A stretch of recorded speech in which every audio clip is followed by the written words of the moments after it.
சுவாமியே சரணம் ஐயப்பா. சபரிமலை ஐயப்ப பக்தர்களுக்கு ஒரு முக்கியமான அறிவிப்பு.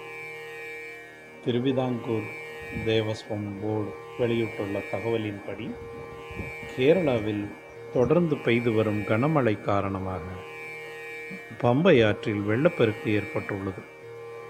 இதனால் ஆகஸ்ட் 2 மற்றும் 3 ஆகிய தேதிகளில் நடைபெறவுள்ள நேரபுத்திரி சடங்குகளுக்காக சபரிமலை செல்ல திட்டமிட்டுள்ள பக்தர்கள் முடிந்தவரை இந்த பயணத்தை தவிர்க்குமாறு தேவசம் போர்டு கேட்டுக்கொண்டுள்ளது. மேலும் தொடர்ந்து கனமழை பெய்து வருவதாலும் மலைப்பாதைகளில் நிலச்சரிவு அபாயம் இருப்பதாலும் இந்த எச்சரிக்கை விடப்பட்டுள்ளது.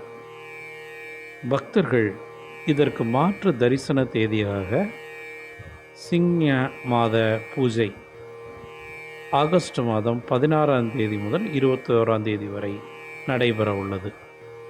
அதனைத் தொடர்ந்து ஆகஸ்ட் 24 முதல் 28 வரை திருவோண பூஜையும் நடைபெற உள்ளது. இந்த தேதிகளில் சபரிமலை நடை திறக்கப்பட உள்ளது. பக்தர்கள் பாதுகாப்பாக தரிசனம் செய்ய இந்த தேதிகளை தேர்வு செய்து கொள்ளலாம். உங்கள் பாதுகாப்பே முதன்மையானது.